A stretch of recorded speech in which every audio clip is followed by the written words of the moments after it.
Bismillahirrahmanirrahim. Assalamualaikum warahmatullahi wabarakatuh. Sebelum saya melanjutkan video ini, jangan lupa like, komen, dan subscribe. Pertama-tama, perkenalkan, nama saya Lisa Solekhatin Sumantri dari Universitas Palangkaraya, Fakultas Ekonomi dan Bisnis Islam, jurusan Ekonomi Islam, Prodi Perbankan Syariah kelas B. Video ini saya buat untuk memenuhi tugas UAS mata kuliah pengantar Tata Hukum Indonesia dengan dosen Bapak Jeffrey Tarantang SSY SHMH. Materi yang akan saya sampaikan kali ini berjudul Memahami Hukum Perdata, di mana materinya mencakup tentang pengertian hukum perdata, ruang lingkup hukum perdata, dasar hukum perdata, dan yang terakhir adalah isi dari hukum perdata. Materi yang pertama yaitu pengertian hukum perdata. Istilah hukum perdata pertama kali diperkenalkan oleh Profesor De Giorgino sebagai terjemahan dari bahasa Belanda.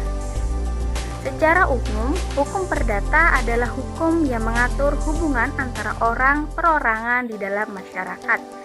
Secara umum, pengertian hukum perdata lebih sering diidentikan dengan kebalikan dari pengertian hukum pidana.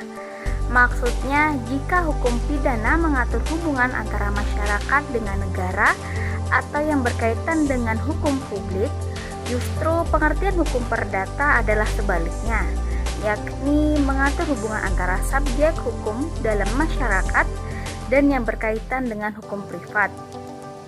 Sedangkan hukum privat itu sendiri adalah hukum yang mengatur kepentingan perorangan dalam masyarakat. Hukum perdata dapat dibagi menjadi dua, yaitu hukum perdata material dan hukum perdata formil. Hukum perdata material berkaitan dengan muatan atau materi yang diatur dalam hukum perdata itu sendiri. Sedangkan hukum perdata formil adalah hukum yang berkaitan dengan proses perdata atau segala ketentuan yang mengatur mengenai bagaimana pelaksanaan penegakan hukum perdata itu sendiri. Seperti melakukan gugatan di pengadilan, hukum perdata formil juga dikenal sebagai sebutan hukum acara perdata. Pendapat lain yaitu Volmar. Dia mengartikan hukum perdata adalah aturan-aturan atau norma-norma yang memberikan pembatasan dan oleh karenanya memberikan perlindungan pada kepentingan perseorangan dalam perbandingan yang tepat antara kepentingan yang satu dengan kepentingan yang lain dari orang-orang dalam suatu masyarakat tertentu, terutama yang mengenai hubungan keluarga dan hubungan lalu lintas. Dengan demikian dapat dikatakan bahwa pengertian hukum perdata yang dipaparkan antara ahli di atas, kajian utamanya pada pengaturan tentang perlindungan antara orang yang satu dengan orang yang lain. Akan tetapi, di dalam ilmu hukum, subjek hukum bukan hanya orang, tetapi badan hukum juga termasuk subjek hukum. Jadi, untuk pengertian yang lebih sempurna, yaitu keseluruhan kaidah-kaidah hukum baik tertulis maupun tidak tertulis yang mengatur hubungan antara subjek hukum satu dengan yang lainnya dalam hubungan kekeluargaan dan di dalam pergaulan kemasyarakatan. Nah, itu tadi adalah materi yang pertama, yaitu pengertian hukum perdata. Dan materi yang selanjutnya yaitu ruang lingkup hukum perdata. Pertama, ruang lingkup dalam arti luas. Hukum perdata dalam arti luas pada hakikatnya meliputi semua hukum privat material, yaitu segala hukum pokok yang mengatur kepentingan-kepentingan perseorangan, termasuk hukum yang tertera dalam KUHP Perdata, KUHD, serta yang diatur dalam sejumlah peraturan undang-undang lainnya, seperti mengenai koperasi, perniagaan, kepailitan, dan lain-lain. Yang kedua, hukum perdata dalam arti sempit. Hukum perdata dalam arti sempit ada kalanya diartikan sebagai lawan dari hukum dagang. Hukum perdata dalam arti sempit ialah hukum perdata sebagaimana terdapat di dalam KUHP Perdata. Jadi, hukum perdata tertulis sebagai diatur dalam KUHP di dalam perdata merupakan hukum perdata dalam arti sempit, sedangkan hukum perdata dan arti luas termasuk di dalamnya hukum perdata yang terdapat dalam KUHP data dan hukum dagang yang terdapat di KUHD.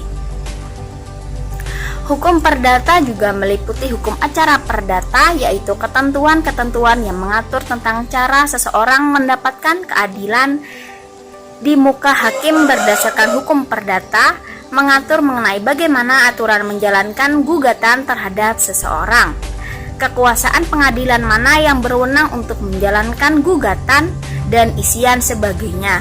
Hukum perdata juga terdapat di dalam Undang-Undang Hak Cipta, Undang-Undang tentang Merek dan Paten, keseluruhannya termasuk dalam hukum perdata dalam arti luas. Yang ketiga, materinya yaitu dasar hukum perdata.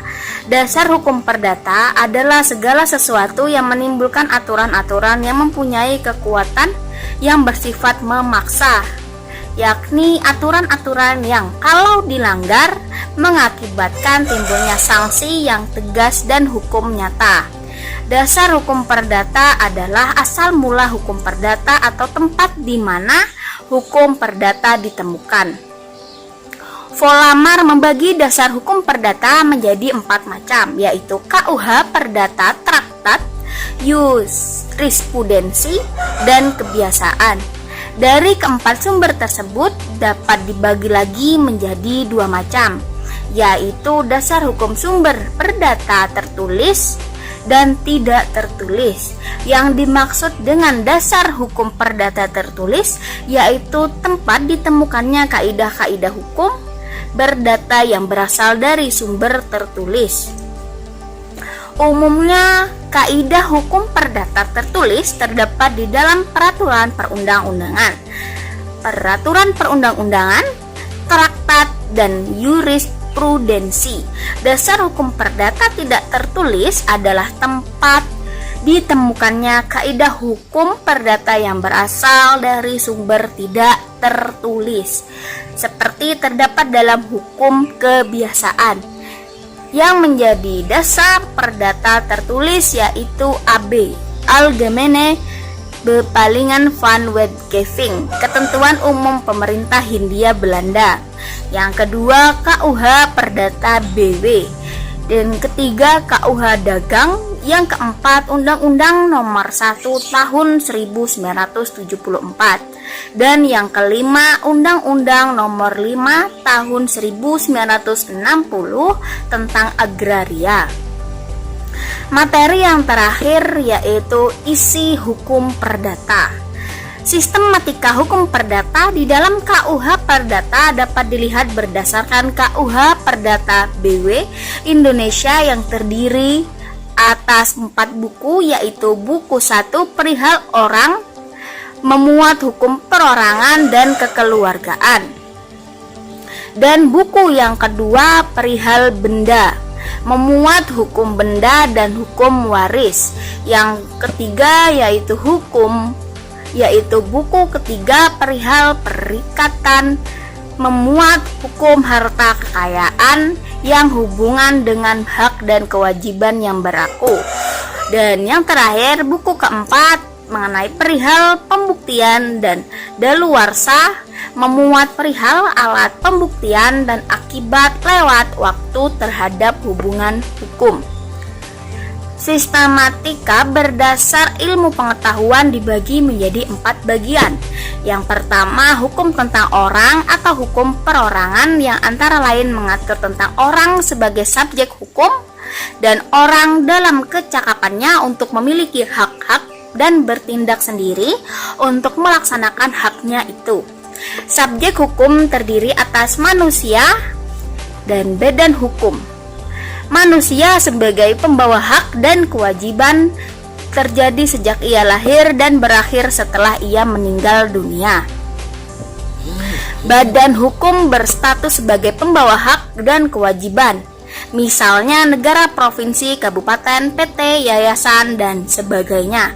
Suatu perkumpulan dapat juga menjadi badan hukum asal memenuhi syarat yang ditentukan hukum. Dan syarat yang ditentukan hukum yaitu didirikan dengan akta notaris dan didaftarkan di pengadilan negeri setempat. Anggaran dasarnya disahkan oleh Menteri Kehakiman, dan yang terakhir yaitu diumumkannya dalam berita negara.